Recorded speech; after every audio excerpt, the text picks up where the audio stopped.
we will be announcing major transparency reforms. No, beginning with the portal that we will be launching, and other things that the President's directed us. And I think if we are able to do that, together with other reforms, mahihirapan na silang gawin yan. Lalo na yung unprecedented na pagnanakaw na nakita natin. Matagal na namang nangyayari.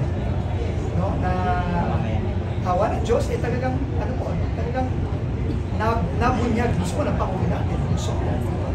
So I think that's very, very important. And we will be working with the LGUs, not just for that, but other things as well. No? Nasabi ko na rin, no? Halimbawa sa classrooms, matagal nang sinasabi yan na magmuha na lang at humingi ng tulong ang DPWH sa mga LGUs, sa mga mayors. Bakit hindi ginagawa? Diba? Kasi siguro alam niya, pag ginagay sa mayor, kunyari, kay Mayor Joy, kay Mayor Benji, alam kita doon eh. Diba? Pag sila nag-implement. Diba? Yun ang rason kung bakit hindi ginagawa. Pero ngayon, sabi ng Pangulo mismo, in-announce sa mga kanyang isang araw. Magmumuha na tayo, starting with classrooms, susundan natin yung mga health facilities, susundan natin. Para sa akin, pati kalye, pati tulad. Kailangan, tulong-tulong. No? And if we all are one in transparency, then hindi na mauwi. Pwedeng, Bishop Bagaporo, pwedeng malaman lang din po yung magiging konkretong papel ng simbahan sa pagsubaybay at pagpapatupad po ng mga proyekto ng infrastruktura sa ilalim ng Memorandum of Understanding po na ito. Merong sinasabi na separation of church and state, but how exactly will this help and ano po ang magiging papel ng simbahang Katolika at simbahan? Ang simbahan ay merong 86 dioceses all over the Philippines.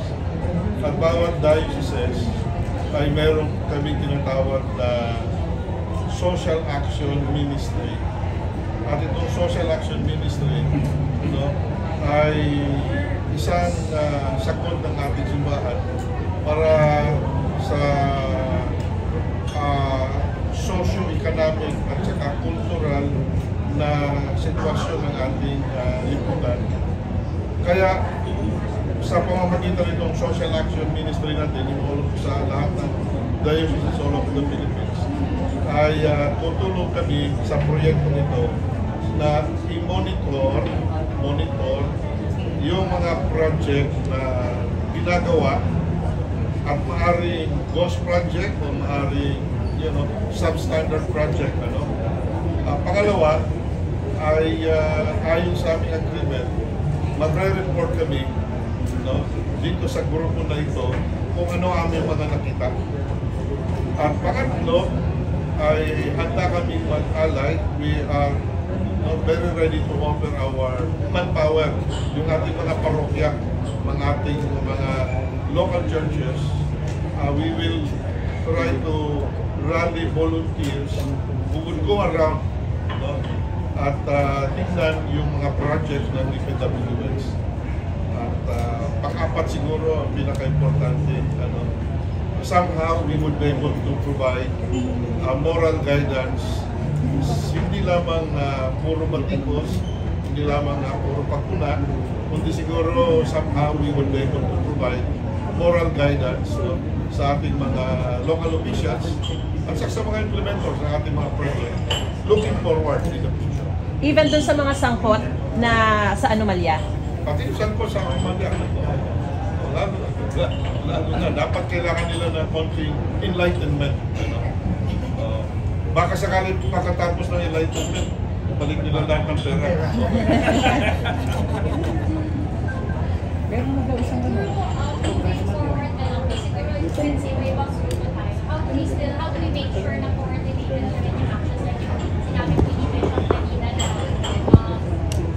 report to the group pa rin, parang how do we organize our actions and sino pa po bang ibang grupo gusto nating ma-invite sa Well, in fact, we have already invited representatives from the Philippine Civil Engineers, Institute of Civil Engineers. Ganon din yung mga grupo ng mga ID